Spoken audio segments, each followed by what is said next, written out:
PAWSitively Petland show Sunday mornings at 9 o'clock on Iowa City's news and sports station 800 KXIC. Ron, what are we talking about this week? We are going to talk about the Shih Tzu. I always love to pose the question, what's the right breed for your family? And today we're going to do the Shih Tzu, which is one of the easiest dogs out there, which I think is where most of us should be. Look for that easy dog for a pet. Then we're going to go into Rollover, the training of, I've done that sit, stay, come. I got that kind of down now. How do I do that rollover thing to get Rover to roll over? And we'll talk about how to do that. And then Hemp, which is not the high part of the marijuana, but it is the make things relaxed kind of side of things. So we're going to go into what is hemp. Is this something I should be, getting to my, dog or cat? Is it useful to me at all as far as my pets go? So we'll go into that, kind of unravel all the mystery between about hemp and all that kind of stuff. So we'll hit that as well. So first, we're going to get into the Shih Tzu. I'm going to pull it up here real quick. What I'm doing is going to petlandiowacity.com. On there, you can research different breeds. And so what I like to do is go into these things and say, okay, well, what's the best, of the best as far as what my family's going? Are you looking for a pet that is, I want something that's kind of easy, low maintenance. I don't like the jumping up, barking so get all those thoughts together so that you can go, what is it that I'm looking for? My computer's a little slow, so I'm doing a little fill time here, Jerry. If you have any questions for me, Jerry, I'm not even sure the internet's working today. We had the stream go down a little while ago, and I don't even think I have it on my phone. So it might not be working. I am getting through things here and working. So we were talking about the Shih Tzu. That's why you need to do what I do and just print everything off. Yeah, and that's what you do. So the Shih Tzu is a breed that I love because, well, one, it's a smaller breed. So some people will go, I'm not looking for that big breed because, I don't like the jumping up when they actually can get their paws all the way to your head kind of a thing. Shih Tzu is going to be a smaller breed. It's going to be a non-shedding breed. So is allergy issues, something that's important to you that you want to avoid? So that's one thing. But another thing that I point out with a Shih Tzu, people will go, well, I'm looking for easy maintenance on the fur kind of a thing. Shedding, when a dog sheds, that means you don't have to groom them all that much. They just kind of take care of themselves. A Shih Tzu is going to require a trip to the groomer, depending on how short you want the hair, anywhere from a month to 2 months. So that's just kind of an overall. So let's go into the background of the Shih Tzu. On our website here at petlandiowacity.com, I go a compact and solid dog, and that is a good. They are a solid dog. They're not a skinny little thing. They're kind of a small, medium-sized breed. The Shih Tzu, what has a flowing double coat, it is its most distinctive feature. The word Shih Tzu means. What do you think the word Shih Tzu means, Jerry? Let's see. I love the outcomes of it. Yippy and annoying. Oh no, that would not be a Shih Tzu, but it does mean lion. And although this dog is sweet and playful, he is not afraid to stand up for himself. One of the most popular dogs in the United States, according to the AKC registration statistics, this portable pooch has a distinctively arrogant carriage with his head well up and tail curved over the back. The history, cherished by the Chinese royals as prized house pets for over 1,000 years. Glorified lap dog. It is. Here, let's keep on going because I think that's what it was bred for back then. It is believed to have descended from crossing the Lhasa Apso or Tibetan mountain dog and the Pekingese. The Shih Tzu was the house pet for most of the Ming Dynasty and was discovered by soldiers in England during World War II. So yeah, this is one of two breeds. The Cavalier King Charles was designed to be a lap dog. They did do some hunting with that one, but it is a lap dog. And then the Shih Tzu is the same thing. This was programmed to be a lap dog. So if that's what you're looking for, the Shih Tzu is looking like a good choice for you. The temperament, as the sole purpose of the Shih Tzu is companion and house pet, he should be lively, alert, friendly, and trusting towards all. He requires minimal exercise, but his long, luxurious coat needs daily brushing and maintenance. That's where we come into the grooming.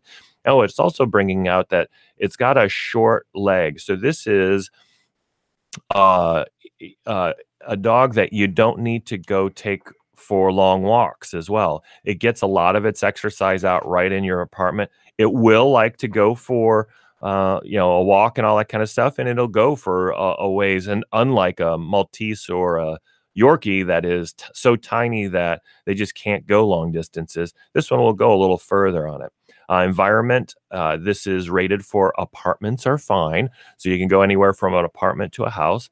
Fairly active indoors. That's what I like about little dogs, is that I would call them fairly active. They're not something that are going to, knock things over and get onto the counters or anything like that. They're too small. And so they're nice in that way, in that I like my little dogs. I got a little Maltese poodle and a little dachshund that runs around our house, and I'm chasing them and all that. But no chairs are flying or things breaking or anything unless I hit them. So they are great for that daily light exercise. The chairs at the tables, not the dog.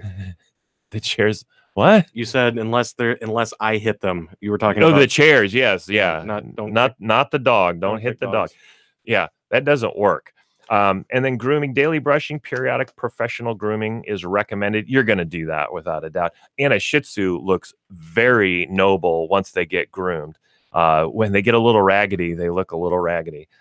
Little to no shedding, easy on allergy sufferers. So it's good in that way too. So if you have allergies in the house, check them out. What you can do at our store is you come in, play with the Shih Tzus or those other, whatever you're looking for. If you have allergies that you're concerned about, we say spend some time with them. I have allergies as well. And I always just say, let whoever has the allergies, let the dog play, especially up in the neck and facial area. Let them, get the licks in and the paws and all that kind of stuff, and just see if there's any reactions. That's a really good indication right away whether you're going to have any issues with this. Rarely do we ever have a customer go home and have that, because I think of that preparation on the front end, that they get it out, they find out that there's a reaction there, and then we start working with them on a different breed, because you can be allergic to the saliva, to the hair, to the dander. There's all sorts of allergens, and everybody's different on what they're allergic to. And so that's one way you can find out, well, what is it that does it? Because you can actually be allergic to one Shih Tzu and then not be allergic to a whole different Shih Tzu somewhere else. So that is the Shih Tzu. So the question is that the right breed for you? Now we would like to go into training, rollover. Were you able to get your dog to roll over, Jerry? No, you weren't. What? I never tried. You had hand gestures though. You could like do a hand gesture, and your dog would come. I guess with some of them, yeah. So the come was a standard in there. How about sit? Was Nope. that really? I thought if you from both my dogs, the come. Come to me kind of a thing, always was associated with a sit, like on the front end and the back end. So like right now, I guess from time to time I encourage her to sit down, but yeah, I don't ever remember a hand gesture. It was the hand gesture to come. Right. I thought that's what you said a couple of weeks ago. You think what I said a couple of weeks ago? You think I remember what I said a couple of weeks ago? I can't remember what I did this morning. All right. So we're going to do rollover right now. So the keys with training, like we always stress, repetition is one thing. So the first time you do any of these things, they look at you and they go, what are you doing? I have no idea. So repetition is key. And it's not like 10 repetitions. It's more like 20, 30, 40 repetitions over time that they start seeing a similarity of, oh, when you do this, you want me to do that kind of a thing. So know that it's patience at that point on your part. Then consistency is key as well, because all of a sudden you'll see them, like you'll walk into the room and they start doing their own training. Like if you're doing rollover, all of a sudden they roll over. Make sure you reward them when they do that, because they're right now saying, I want a treat. Can you get me one? And I just did it. I just did the rollover. Be consistent, so that give them the treat, so that they understand that this is what you want me to do, kind of a thing.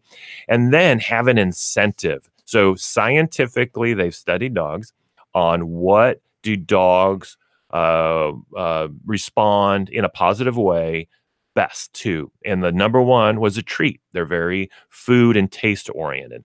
The second one is a scratch to the jowl area. So like right along the jaw line, a scratch there was the number two. It was a distant second, but they still they really enjoyed that time.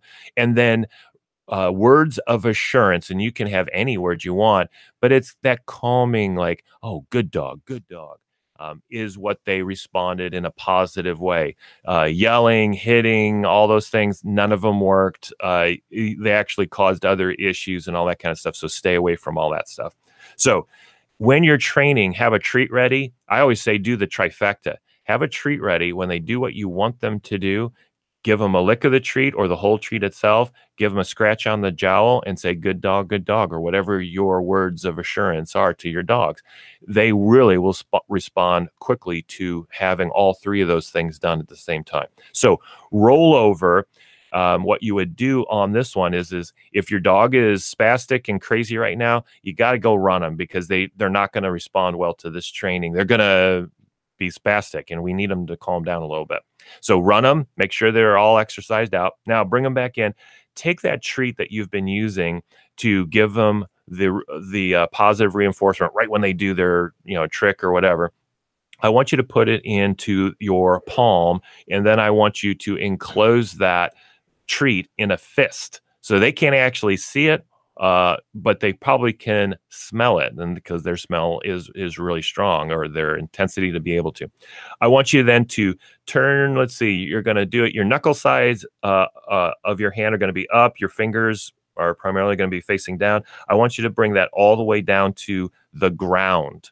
So now you have your hand on the ground. Your knuckles are facing up right now. Your dog, if your dog is there, your dog should be sniffing your fist, because it knows that there's a treat in there. It can smell it. And so what you want to do is that dog will start turning their head over to the side to get at it from underneath. And at one point, and this is hilarious, about 50% of the dogs are going to plop over. That's step one on rollover. If they don't, it's going to be so close to tipping over. Like, let's say you've done this 5 times and it doesn't plop over. Just give them a little nudge. And so then they plop over. This is an easy thing. This is not anything wild. Now they plopped over. Give them the treat and say rollover.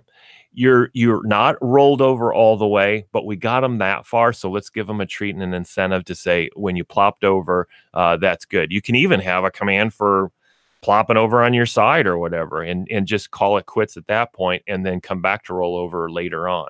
So that's the first step. What I had to do with both my dogs at this point is, so in future training sessions, I then assisted it and held and rolled it over onto its back, and then all the rest of the way, and then gave it its treat. So I first got it to plop over, then I rolled it over the rest of the way manually with my hands gently. This does not hurt the dog. If you're concerned, my wife was concerned about the spine and said, I don't do that on a hardwood floor. And I went, all right, I'm with you. I can do that. Let's go over to the carpeting. And so we just did it on the carpeting. So you roll them over, do that. Now continue to do that. And this is where I say repetitive is the key. So repetition is, and so now you're going to do it 10, 20, 30, 50 times, and then they're going to start getting it. And so you can come up to them and say, roll over, and then have that treat. They're going to do the rollover and all that. A cute little story about our own little dog at home, Callie. Callie is, I think she's like 19 years old. She's an old lady right now. She's all grayed up and all that kind of stuff, but very agile, very, she can go up and down stairs, and she has no mobility restraints right now. So she's doing really good. She, though, we're giving her a little lax because she's an older lady. And so we now go roll over, and we don't make her roll over. She's done that all her life and all that kind of stuff, but she does this head tilt. thing, and it's almost like a dance that she does, and we just think it's funny. So I think that's another important thing. If we get sometimes we want our dog to sit on command or roll over on command and all that kind of stuff. If you find something cute that your dog does, I think, hey, let's incentivize that. Somebody taught their dog how to smile only because when they crinkled paper, they noticed that it showed its teeth for no reason whatsoever. They couldn't figure it out. But then they started putting a treat with it. They said they'd crinkle the paper. They would say, smile. And when it smiled, they gave it a treat. They taught the dog how to smile. So if you catch anything that your dog does that's just silly or fun or useful even, then incentivize it with a treat, scratch the jowl and all that kind of stuff. And now you've got a cute little training thing that your dog does that is unique to it. And other people will go, how did you make your dog do that? And you're going to say it was natural. I just incentivized it. What about hemp? How much time do we have? 5 minutes. All right. Hemp. Let's see here. Let's start at the beginning. What I had to know for my just personal, what is hemp and does it get you high and all that kind of stuff? So both hemp and marijuana derive from cannabis. And this is, I'm just reading here, you can go to Nature Vet. That's the products that I have in the studio right now. So hemp and marijuana are derived from cannabis. Marijuana, like we know, is that stuff that people use recreational or medicinally, and they get high off of it. Hemp is not that. It is I'm not quite sure on this, but it seems to me it's a whole different plant. It's grown for agricultural